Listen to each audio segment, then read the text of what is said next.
Oscar for ABC News, Bangkok. From Alice Springs,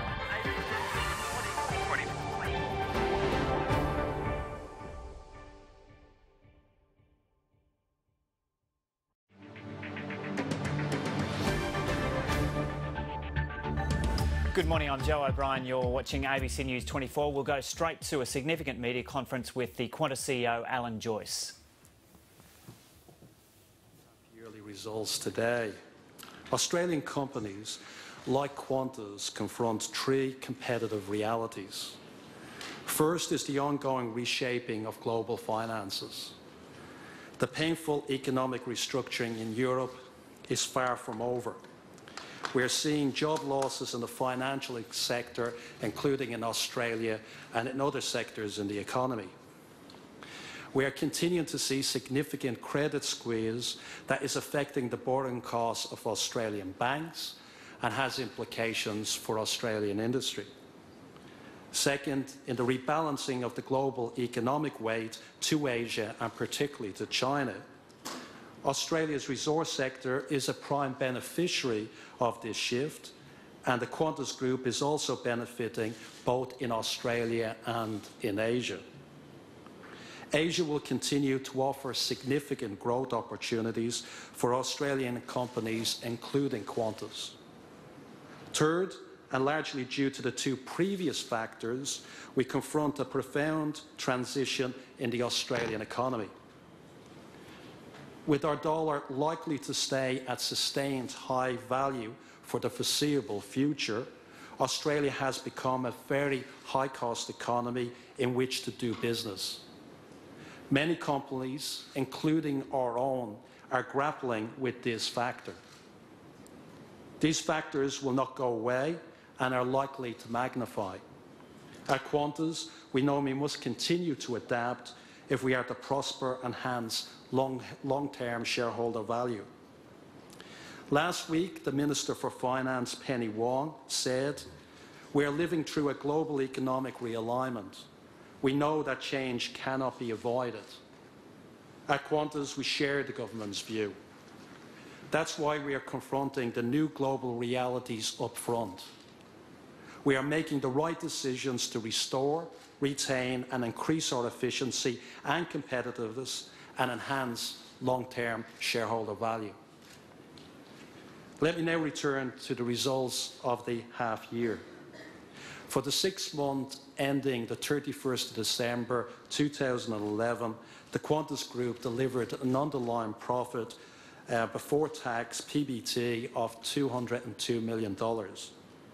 This compares to an underlying PBT of $417 million in the first half of the previous year. Statutory PBT was $58 million, down from $322 million in the previous year.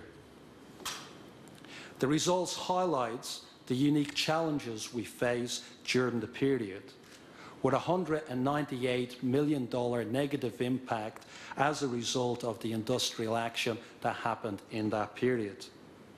And also with jet fuel costs up by a massive $444 million during that half alone. It also demonstrates our resilience as a business, with most parts of the Qantas Group delivering high quality and even record performances. The group's yield performance was up 4% despite the industrial action.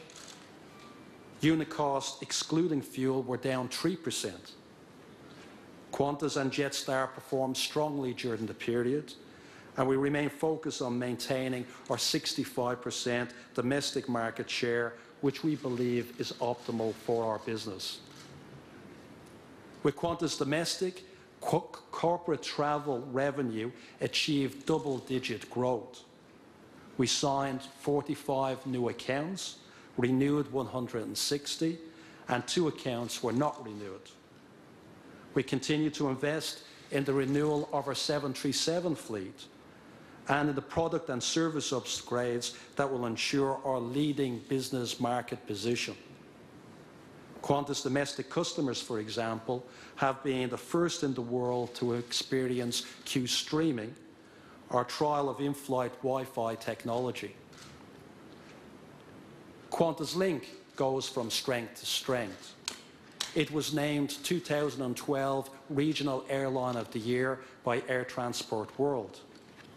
It continues to contribute to and benefit from the resource boom, with rapid growth into key regional centres in Western Australia and Queensland, the expansion of network aviation for the fly-in, fly-out market, and 3 large corporate contracts that's really assisting this business to grow in key regional areas.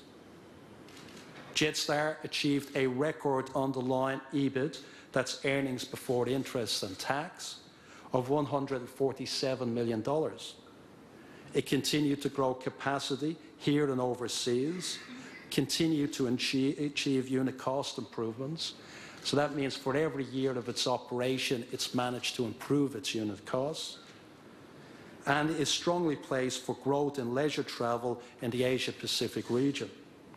Jetstar Japan is now on track to commence operations 5.5 months earlier than planned in July of this year. The response we're getting from Jetstar's establishment in Japan has been overwhelming.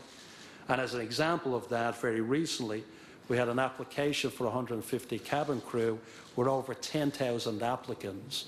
The brand is resonating exceptionally well in the Japanese market in such a short period of time. Frequent Flyer also achieved a record result, increasing its EBIT to $119 million, up from a normalised EBIT of $107 million last year. Billings growth was up a massive 16% compared to the prior period, and membership grew by 11% to 8.3 million members, reflecting the increased range of opportunities to earn and redeem points, including the new partnership with Optus. Frequent Flyer remains central to retaining and strengthening our customer relationships. The damaging industrial action we faced last year is over, and industrial action on that scale is unlikely for the foreseeable future. Our decision to ground the fleet was made necessary because our customers were being massively disrupted by the unions, and their ongoing campaigns by the unions were damaging our brand. It was impossible to deliver our schedule, and the business community was starting to leave Qantas, and it was starting to leave Qantas in droves. But after we brought the dispute to a head, we saw a rapid positive response in forward bookings and an upswell of support from our customers. If we had done nothing, our brand would have been in trouble. The action we took, though difficult, was necessary. Our customer research shows that our brand has rebounded strongly and fast, with a prompt return of forward bookings, underpinned by domestic leadership in on-time performance for every month of 2011 that was not affected by industrial action. And in particular, what was pleasing, that after this was brought to an end for the months of November and December, Qantas re-established its leadership on-time performance, and that trend has continued in 2012. Looking forward, with the global economic situation, while it remains volatile, we remain cautiously optimistic about the demand environment, both domestically and in the Asia-Pacific region. Our management of capital has always been defined by discipline, timing and flexibility. Our position is strong. Qantas remains one of only 2 global airlines with an investment-grade credit rating with both rating agencies. We have significant cash reserves of $3.3 billion. We have access to a broad geographic spread of funding sources and a $300 million undrawn standby debt facility. The majority of our 2012 group funding is already in place. But today I announced targeted reductions in capital expenditure. We will reduce projected CapEx from $2.5 billion to $2.3 billion for the full year 2012. and from a projected 2.8 billion down to 2.3 billion for the financial year 2013, with further cuts to be identified for that year.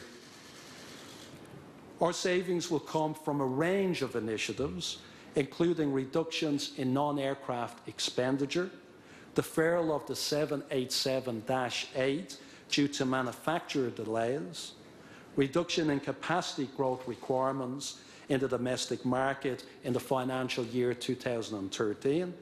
This will bring our capacity growth in line with the long-term demand estimate of 5%. It also will allow us to maintain our 65% market share, which is critical to us. And this also will be achieved through the utilisation of a capital light model for any premium airline investment in Asia. As a leading aircraft buyer, the Qantas Group has strong relationships with aircraft manufacturers and a high degree of flexibility in our order book. Any further CapEx savings will come from orderly changes to our fleet arrangements, with the cancellation, delay or restructure or purchase arrangements of our fleet. An outcome of these CapEx decisions is the prospect of free positive cash flow earlier than anticipated. Qantas International remains a weakness and a key focus. The reality is that even the strengths of the rest of our business will not be able to compensate for this issue over the longer term. We face high competitor capacity growth into Australia. While we have strong outbound travel market, the inbound market is flat, and in particular there is a softening of demand for travel from the UK and from Europe. The challenges are structural and ongoing, which is why last year we developed our 5-year plan for building a better, stronger Qantas. It is now being implemented, and in some areas it is being accelerated. Our gateway strategy continues with the popular services to Dallas increasing to daily from July. We have received antitrust immunity clearance from our joint business agreement with American Airlines, which will bring commercial benefits to both parties. Santiago will replace Buenos Aires next month, opening many doors into the booming South American market. Unprofitable flying between Bangkok, Hong Kong and London will be eliminated in March via our strengthening partnership with British Airways. Today, however, I announce that we will also be withdrawing services from the Singapore-Mumbai route and the Auckland-Los Angeles routes in May. We will replace our 747 Sydney services to Bangkok with A330 operations in June. And on the Sydney-Auckland route, A330s will be replaced with Boeing 737-800 aircraft. We'll be also adding wide-body A330 aircraft to Melbourne Perth and allocating 330s on certain services between Sydney and Perth in place of 747s. This is in line with a stated strategy of reallocating capacity to performing parts of our business and exiting from non-strategic routes in order to do that. With these network changes, and with a critical mass of 12 A380s in our fleet, we will be retiring 2 more 747s, in addition to the 4 that were due to retire in April of this year. This accelerates our plan to simplify and modernise our fleet. We continue innovating to be the best for global travellers. 2 Boeing 747s have been upgraded to the A380 product standards, with 7 more to follow. An initial customer reaction has been unbelievably positive, with the new 747s getting better ratings than the A380 in customer research. We have also commenced award-winning A380 services to Hong Kong, and we are expanding and improving our international lounges. In response to a rebound in the Japanese market, We will be moving to a daily 747 Japan service, up from the 6 per week that we have today. We'll also offer an increased premium service from Los Angeles to New York with our upgraded 747 aircraft. And we once again won a raft of global awards for our Seller in the Sky. The Qantas Group plans for growing with Asia continue to evolve. We are making excellent progress with our 3 Jetstar franchise Asian airlines based in Singapore, Vietnam and Japan. We continue to evaluate the options for establishing a premium airline in Asia.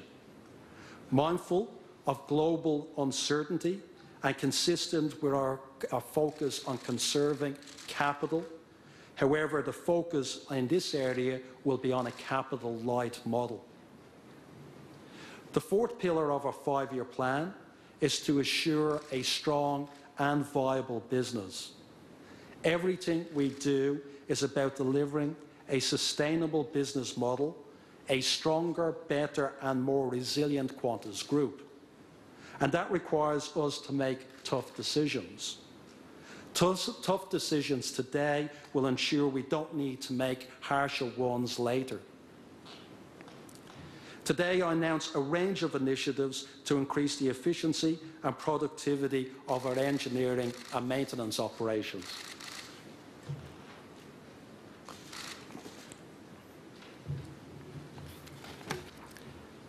Qantas has an outstanding track record in aircraft maintenance, and our commitment to setting a global standard for safety and quality in airline maintenance will never change. No other airline has a heavy maintenance base in Australia. We employ over 5,500 people in aircraft maintenance, professional engineering and support roles across Australia. We spend $1.4 billion every year in engineering and maintenance on our fleet. We invest in the future, with over 7,000 apprentices having come through our programs since it started in 1927. And 343 apprentices are currently in training today. With this massive commitment comes a responsibility to ensure our engineering and maintenance operations are globally competitive and sustainable for the long term. Today, Qantas engineering service costs are at least 30% higher than those of our competitors. And we have the ability to change. The combination of older fleet requirements, the advent of new generation high-tech fleet and our new technology maintenance systems, and a modernised regulatory regime means we can make significant steps to achieve greater efficiency. Today I announce a consultative review of our heavy maintenance. Our current heavy maintenance facilities are individually and collectively suboptimal. With aircraft retirements, there is simply not enough heavy maintenance work to justify the 3 facilities in Melbourne, Brisbane and Avalon. Doing nothing is not an option. Preserving the status quo in the short term will only risk the business in the long term. We have no plan to move operations offshore, but we need to consolidate our activities in Australia. That is why we are undertaking a pre-decision consultation process with the relevant unions on the future of our heavy maintenance footprint. We will be consulting with the AMWU, the AWU, the ALEA and other relevant unions over the next 2 months about options to address our heavy maintenance challenges. Our objective will be to ensure that any decisions takes into account the views of all stakeholders. But we will be acting in the best interests of the business and our people over the long term. We will not be propping up the past at the expense of the future. The second area of focus is to consolidate a range of maintenance tasks for greater efficiency. The Qantas Airline Aircraft Airworthiness Group consists of professional engineers in Sydney, Brisbane and Melbourne, who translate regulatory requirements into our programme of maintenance and undertake a variety of administrative, planning and fleet support functions. Apart from roles directly related to ports in Melbourne and Brisbane, the remainder will be consolidated in Sydney. This will ensure efficiency, consistency and an airworthiness group that is similar to the proposition of our peers operating around the world. Qantas currently has 2 maintenance operations centres, one in Melbourne looking after Boeing 737 aircraft and the other in Sydney looking after all the other Qantas aircraft types, the 747, the 767, the A330s and the A380s. We will be consolidating our maintenance operations centre into our home base in Sydney, where we'll be better placed to coordinate with the daily operational oversight of our Sydney Integrated Operations Centre. This will drive consistency of processes across all fleet types, both domestically and internationally. Our engineering supply chain can also be made far more efficient. It is currently too fragmented and requires a total restructure of its operations. A first step will be to consolidate our commodities management group from Melbourne into Sydney. We'll be undertaking a further review of opportunities relating to warehouse optimisation and organisational design, with an outcome expected at the end of March. The third area of focus is doing daily line maintenance tasks more efficiently. Last year I spoke about the need for our Qantas aircraft maintenance processes to accord with new technologies and new regulations. We don't maintain cars the same way we used to, nor should we maintain aircraft like we did even 10 years ago. So Qantas Engineering is now proceeding with what is known as maintenance on demand for new generation aircraft across our line maintenance operations. We will be consulting on the impact of this decision with the relevant stakeholders. Maintenance on demand means that our well-qualified engineers will be conducting aircraft checks, will not be conducting aircraft checks that are not required. This will bring our practice into line with both the manufacturer's guidelines and the Civil Aviation Authority's regulations. It will allow our engineers to be assigned to aircraft that require attention. Now, a few words about our catering business. Our aim is to develop a sustainable business model for catering that continues to deliver a premium standard. With the redevelopment of Adelaide Airport, the Qantas Q catering lease will expire in 12 months' time, and the existing premises will have to be demolished. We have reviewed the business case and decided against a costly reinvestment. We will now consult with our employees on the future options for catering in Adelaide. We will certainly be focusing our investment on our existing catering facilities in Sydney, Brisbane, Melbourne and Perth. And in fact, our state-of-the-art Brisbane facility is under construction and will open later this year. In preparation for the move, we are updating our process and propose to partner with a greater number of local specialist food suppliers in Brisbane. As part of our catering review, Qantas is also exploring potential sale opportunities for our Cairns and one of our Sydney facilities, our Riverside catering facility. And finally, our airport rostering and workforce planning team, which is currently dispersed around individual airports, will be largely consolidated in Sydney. Let me turn now to the effect of these decisions on our people. We anticipate that there will be 500 positions affected by the immediate changes that we have announced today. But let me clarify that there will be no jobs going offshore, not one. The jobs that are going have become structurally redundant. The various reviews I've announced will need to be worked through the appropriate consultation processes, but they are also likely to have further implications for jobs in due course. Our objective is to minimise compulsory redundancies so that we will be considering a range of options, including voluntary redundancy or redeployment, using annual leave or long service leave where appropriate, or leave without pay to give people experience in other areas of the industry, including with other airlines. The results I have announced today show the resilience of the Qantas Group and our readiness for the future. Overall, our business is strong. We are exerting financial discipline, and we are well placed to handle the complex economic and competitive environment. But as I said at the outset, the hugely competitive market and tough global economy in which we operate mean that we must change. We need to be ready to take tough decisions, and we must become more flexible and more productive. The Minister for Workplace Relations, Bill Shorten, has rightly urged Qantas to think about the long term in relation to jobs. It is precisely because we are thinking about the long-term jobs and the long-term value of this company that we are taking the hard decisions today.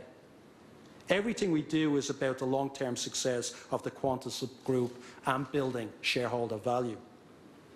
And our outlook is extremely positive. The majority of our businesses are performing strongly. The new measures I have announced will move us structurally towards a more sustainable enterprise in the future. Our aim is to secure our long-term future as a modern Australian company employing tens of thousands of Australians in sustainable jobs now and in the future. Today is another step along that path. Thank you.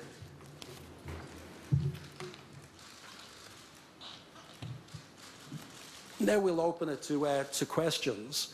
We start in the room and then we have some questions, I think, on the phones. Yeah, here. Hello, Alan. Peter Ryan from the ABC. Good to see you, Peter. Thank you, Alan. You mentioned 500 positions being affected by the immediate changes. Do you anticipate that going beyond the 1,000 level has been reported in some outlets this morning?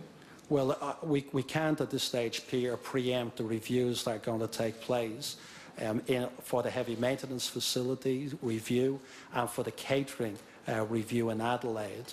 But as I said in my opening remarks, we expect there to be further jobs affected by those reviews, and it'd be premature for me to actually say what we believe the total number will be. Yep. Hey, Ross. Ross Graham, Channel 9. I'll ask that question in a different way. Could you actually tell us how many jobs are actually currently in those areas that are the subject to review, including the 500 jobs that you flagged that will be going as a result of the announcements today? Yes, I think in your pack we give a huge amount of details on where the 500 jobs are being impacted and which areas. So that's in the media packs you have. But let me tell you the numbers that are involved in our heavy maintenance facilities. We have 660 people employed in the Avalon heavy maintenance base, just over 400 in the Tullamarine heavy maintenance base, and 400 in the Brisbane heavy maintenance base. We have 150 people employed in the catering facility in Adelaide, and I think between the Riverside catering facility and the facility in Cairns, there's 600 people employed in both of them.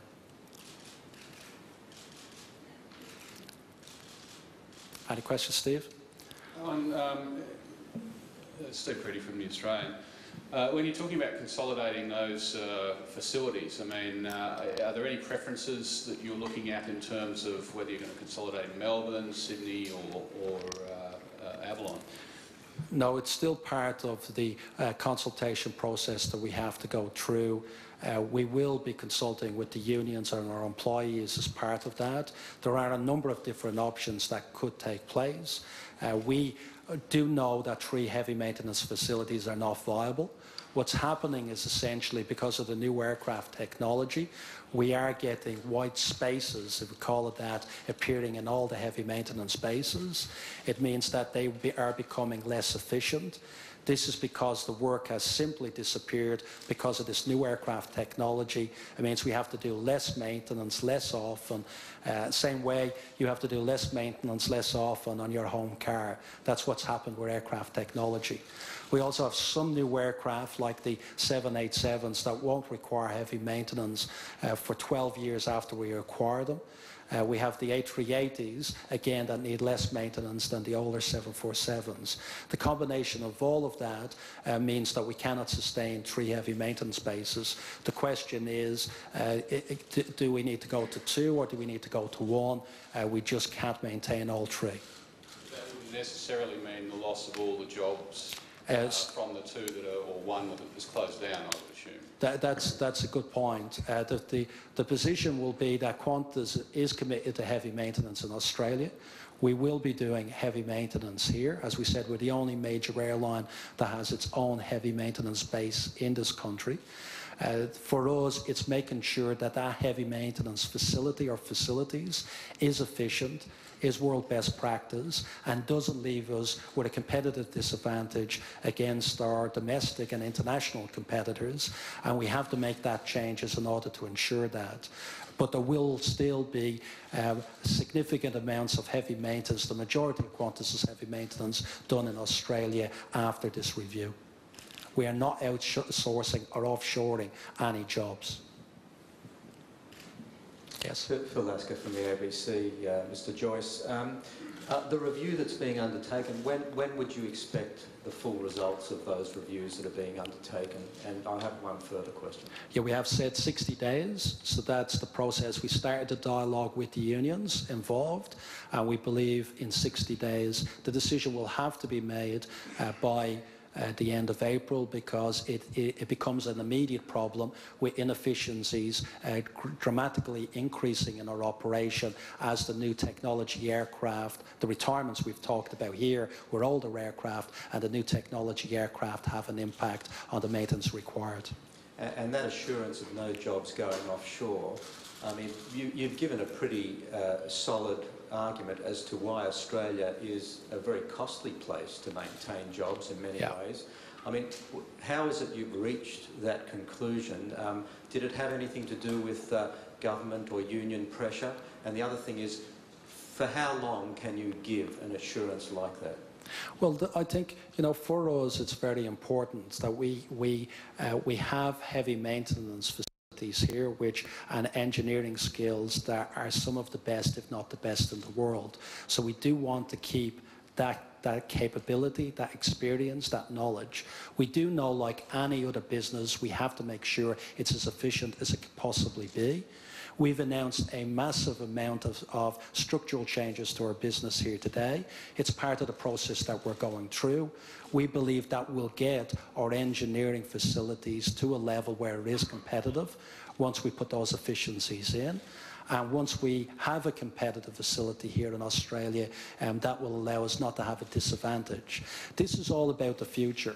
It's all about, being passionate about this great brand. Qantas has been around for 90 years. It's adapted and it's changed. This year we've reached 300 aircraft. We're the 10th largest airline in the world. We're recognised as one of the most successful airlines in the world in an industry that's going to lose a significant amount of money this year, an industry that is in trouble. We have to change to make sure we maintain that amazing status. We think we can do it and keep the vast majority of the Australian jobs that we employ. We have 35,000 people here. We want to protect as many of those jobs as we can, and not changing, looking to the past, keeping outdated work practices is the biggest thing that will threaten the vast majority of those jobs if we don't adapt. Andrew Cleary, Financial Review. Hey, Andrew. Alan, everyone knew this review was coming on Monday. Bill Shorten announced it on radio. Do you view that as a breach of faith from the government, and how can you continue to have a productive relationship with the government if you can't have private briefings with them? No, we very much have a good relationship with the government, where we do consult with the government and talk to the government of what takes place.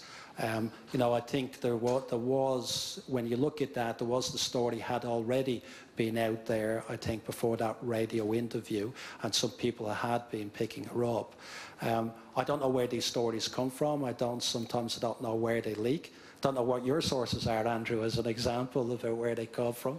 But I do know that our relationship with the government is solid. We agree with, as you've seen in my speech, I've quoted Bill and I've quoted other government ministers because they understand the need for Qantas to change. I think in that interview, Bill was very clear on the need for the changes that were required.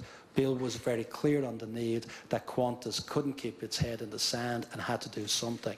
And we think that, you know, they're appropriate comments, they're representative of how we feel, and we fully support Penny Wong's comments, Bill Shorten's comments about the need for Australian industries and the Australian economy to adjust to the new world reality. And that's what we're announcing here today. A question for you, Anne Gareth. Could you give a breakdown of the 700 million of capex, from which the different measures is saving how much? And you flagged that there could be more in 2013. Would that be from further capacity cuts, delaying more aircraft?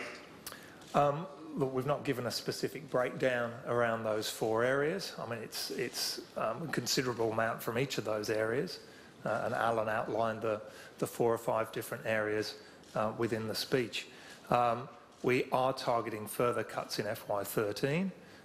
We do retain significant flexibility within our fleet plan, lease cancellations, cancellation rights and slide rights. And essentially we're focused on right-sizing our capital investment to meet the demand environment and the economic environment. So we'll be working through what options we've got for further cuts in 13 and then informing the market at the appropriate time. And just quickly, further capacity cuts or fleet cuts and further job cuts? Well, the position we're in, as we said, that the domestic market will be growing next year by 5%. That is a growth. We see there's going to be absolutely growth in the domestic market. Gareth said we think that's in line with the long-term run rates of growth, and we've come back to that level. But the biggest and most important thing for us will be 65% market share. We know it's optimal for the company in terms of profitability, and we will make sure our growth rates are the appropriate levels to meet that level of market share. The ability for us to scale back is as a consequence of our competitors not adding as much capacity as we believed. So we can keep 65%, pull back the growth rate to 5%, and that's released some capital. International, you know, we will be seeing the international ASKs actually grow because we are reconfiguring the aircraft. We are in a position where we are in a position where there is more seats on the 747s and the A380 with the newer product, the better product on those aircraft, and they're bigger aircraft coming in. But there will be changes in the schedule from April. We've previously announced them. The 1,000 job losses last year account for those significant changes with scaling back our UK operations. And as you're aware, with the weakness in Europe, that is a very good move, and I think it's a very timely move to have reduced our exposure to the European market. So we don't see any more changes. But as any company would, we have a range of scenarios we're planning for. We have scenarios that if things get better, of how we would activate additional capacity, both domestically, internationally, within Qantas and with Jetstar. And we have scenarios if things get worse. And I think probably every company in Australia is planning, you know, for the worst situation coming out of Europe and spreading around the globe. We're no different. We're not going to action that unless that happens. And there's a range of possibilities that can occur dependent on the economic conditions that we face. We're going to take questions from the phone. Okay, first question on the phone. Your first question comes from the line of John Jury from The Australian. Please go ahead. Hey, John. Hi, Alan. Just a quick one. Could you update us on your talks in Malaysia about the new Asian airline, please? Yeah, we are still in dialogue with our partners, potential partners, existing partners there, about the opportunity to have a wide-ranging partnership. Obviously, those discussions are quite complex. There's a lot of areas to it, and we've always said it would take some time for us to come to conclusions on them. What we did say in the speech, in the opening remarks today, is that we are approaching our premium airline on a capital light basis. We are looking at ways of doing that without expending significant amounts of money in aircraft. We believe that is the way for that to proceed. But we will come back to the market, John, when we have conclusions on it, and it's inappropriate for me to talk about the negotiations and how they are going, because it does circle around to the people we're negotiating with, and we will only comment on it once we have reached a firm conclusion. Okay, thank you. Your next question comes from the line of Mark Scully from the Financial Review. Please go ahead. Hey, Mark. G'day. Just wondering, in some of the Senate hearings, I think, Alan, you've quoted a figure of how much maintenance is done in Australia currently. Yeah. Like it was over 90% or something? Yes. How will that change in future under this overhaul? As I said, what's happening here, Mark, is that this is just maintenance that doesn't exist any longer. It's maintenance that is just disappeared because of the older aircraft being retired and the newer aircraft needing maintenance less often. So that is not moving offshore, it just has disappeared. We have always in our history had between 80 and 90% of the maintenance done here in Australia. It is our view that the majority of our maintenance will continue to be done here in Australia. We want to make that efficient. We want to make that competitive. And we believe with the changes that we're proposing in the wide range of areas that we're going through that we can do that. So Qantas is the only carrier that has its own major carrier that has its heavy maintenance done here. And I have to say, I continue to say this, people, because I think there's a lot of impressions out there that the vast majority of Qantas's maintenance is done offshore. The fact is the vast majority of our maintenance is done here in Australia and will continue to be done here in Australia. If it's important to you, and I think for a lot of people that is important to you, the only carrier that you should be flying with is Qantas. Internationally, over 80% of Australians travel with other foreign carriers. 100% of their maintenance is done offshore. And even with our major competitors here in Australia, the vast majority of their maintenance is done offshore. So Qantas is the only one with its major carrier with its heavy maintenance done here in Australia.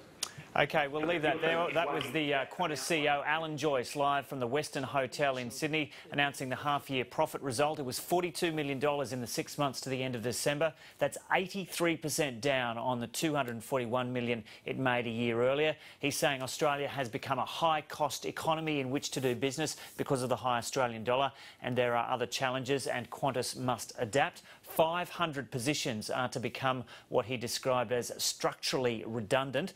There are professional engineers as part of the Aircraft Airworthiness Group. They're based in Sydney, Melbourne and Brisbane now. Apart from roles specifically related to ports in Melbourne and Brisbane, the remainder will be consolidated in Sydney. There are 2 maintenance operations centres, one in Melbourne, one in Sydney. The Melbourne Centre, by the sounds of it, will go, and the Commodities Management Group in Melbourne will go. That'll be consolidated in Sydney, and there'll be a consultative review of heavy maintenance. He describes the current heavy maintenance facilities as suboptimal in scale. He says Qantas cannot justify the 3 facilities in Melbourne, Brisbane and Avalon, west of Melbourne. Alan Joyce says doing nothing is not an option. He guarantees the unions will be consulted over the next 2 months. Now, Qantas shares have been bouncing around a bit over the last 40 minutes or so. They were down 1% about 20 minutes ago. A short time ago, they bounced back up to 1.5% on the opening figure to 158. So just repeating that, Qantas has announced a sharp fall in profit, $42 million in the 6 months to December. 500 jobs will be made structurally redundant, and there'll be a review of the heavy maintenance operations. It sounds like at least one of those heavy maintenance bases will go.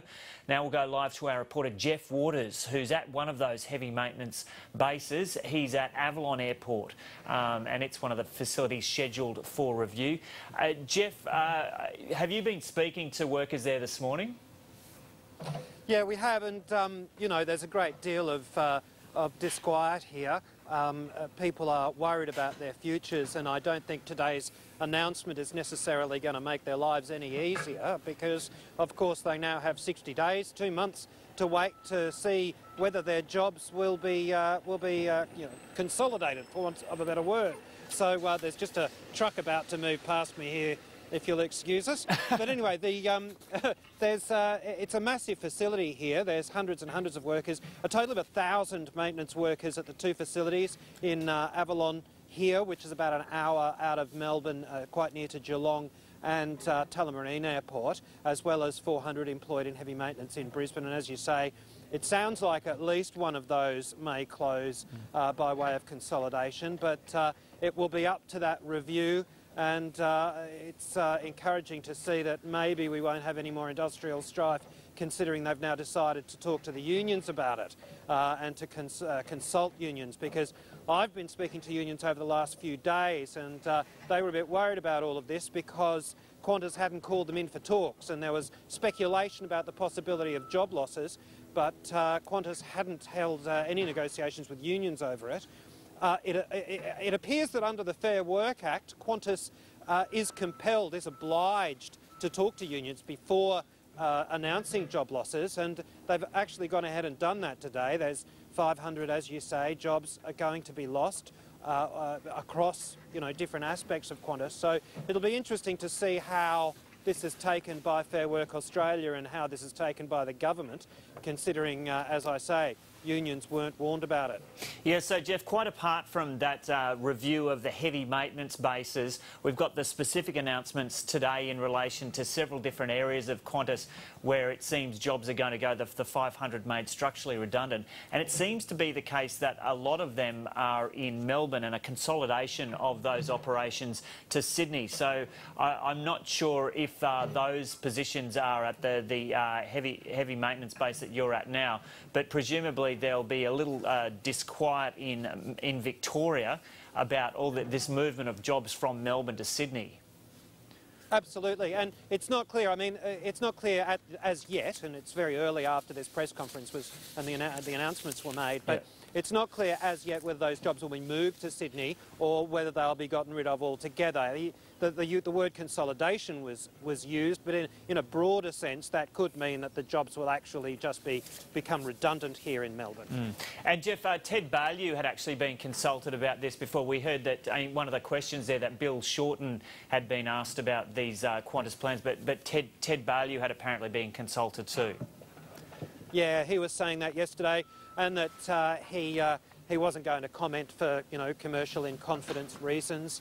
But it was interesting, obviously, for everyone in Victoria to hear that our Premier had been briefed, but nobody else, and no other Premiers. So it appeared to us immediately, of course, that there would be job losses in, disproportionate job losses here in Victoria. And that's been the case for weeks now. Of course, the Alcoa plant just over the bay here is under review for a massive number of jobs.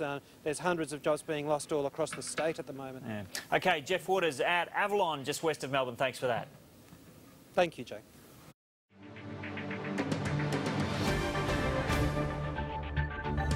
Our top stories today. Qantas says 500 jobs will go as the airline tries to stay competitive in an uncertain global environment. The announcement comes as the company reported an 83% fall in first half profit to $42 million. The steep fall has been blamed on industrial action and the grounding of the fleet last year.